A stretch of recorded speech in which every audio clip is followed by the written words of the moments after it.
average Austinite simply can't afford to buy a house here, which is important to me as a home builder.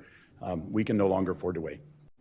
And city leaders agree Austin's decades-old land development code needs work, and dozens of changes have been made to it over the past few years to try and make our city a little more affordable.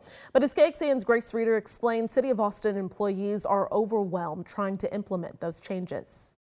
Land development code. We get it. It might not sound like the most interesting topic, but you should care. Our complex code drives up housing costs all over Austin. Because it's something UT researchers say is a top solution for making our city more affordable. How can we make actually developing in our city a more feasible option, just from reimagining what our land use codes can look like? Austin City Council has passed several amendments to that code, which we've told you about, including making it easier to open a daycare and eliminating parking minimums. There are amendments that seem like they'd be really straightforward, but they're hard, and the parking is one of them. But just because council signs off doesn't mean it's a done deal.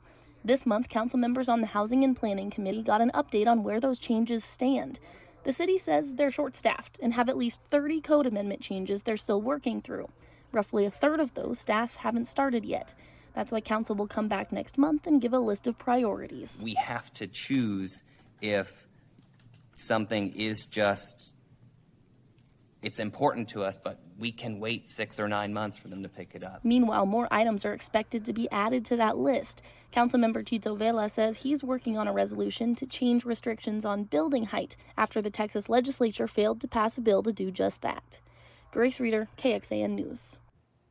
And several years ago, City Council completely overhauled Austin's land development code, but legal challenges tossed that rewrite.